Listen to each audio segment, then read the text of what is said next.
नम शिवाय दर्शक बंधु जदि आपण स्वप्न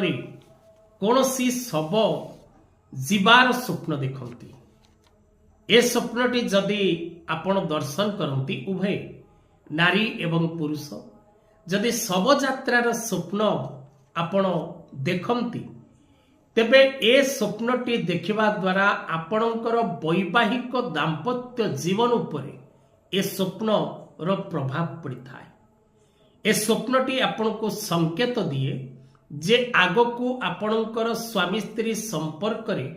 कौनसी प्रकार रो विवाद बा कौनसी प्रकार रो विभ्राट बा कौनसी प्रकार रो मनोमालिन्य आपणकर स्वामी स्त्री मध्य सृष्टि होबार जोग रहुछि। तेणु आपण सावधान रहिबा सतर्क रहिबार आवश्यकता रहिछि, नचेत आपण निश्चित भाव